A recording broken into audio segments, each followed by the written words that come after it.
21. Natalie, buksan mo na!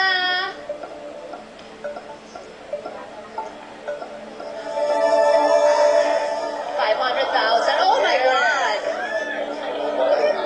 Nasa 2 million yung That floor, is diba? offer Tama. will then become 50-50. 1,300,075. Wow! Wow! Guys, please move here. Eddie and Enzo did not want you to open for. Yeah. So pinapaalala ko, binili ni banker ito sa halagang 500,000. Pwedeng 400 pesos ang laman, pwedeng 2 million. Ang nilalaman,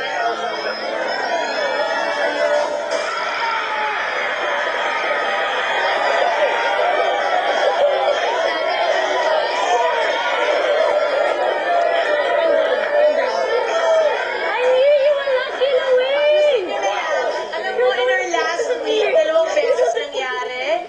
Si Senator Jaworski, 2 million din. Nag-deal at 1,700,000. Kayong dalawa, 2 million din ang nabunot ninyo. Nag-deal You're at just as bad as I am, Louie. But kahit pa paano, thank you very much, Chris. The two of them were saying, no deal. Si Dennis lang ang nag-deal. Sana nakinig kayo kay Adi at kay Enzo.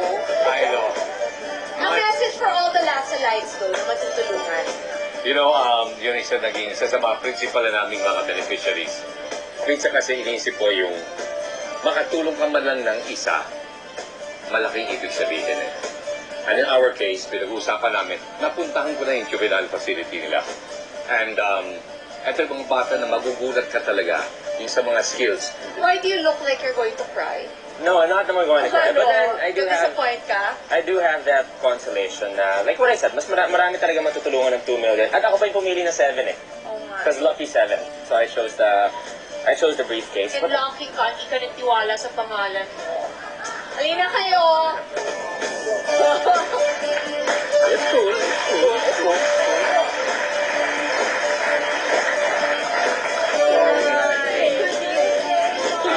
Thank you very, very much for being with us. Thank you for spending the night with us.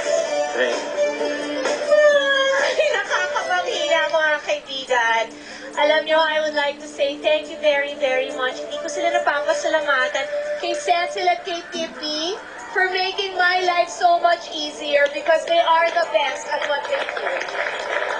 Thank you kay Direk Gobet. Maraming salamat kay Polly at kay Tito Mel. Thank you to the audience who has been with us from the very beginning. A very special thank you po sa leader namin lahat dito, ang nakikipaglaban para sa amin, ang nag-alaga sa amin lahat. Alu! Huwag kang tumakbo! And allow me to close this by saying, hindi niyo po kilala si Banker, pero because of the show, naging matalik ko siyang kaibigan. Banker, mahal na mahal kita. Thank you. Thank you po sa milyong-milyong mga Pilipino na sumama sa amin for almost 9 months. Sa lahat ng mga cameramen ko, thank you very much. Kahit na minsan magtitake na wala pa kayo dito. Gusto ko magpasalamat sa lahat ng mga Pilipino, sa lahat ng aming kapamilya na tumangkilik po sa amin. Mamimiss namin kayo, but I promised you we will be back. 4 months lang po ang hihintay ninyo. See you all again dito po sa Kapamilya. Deal or no deal?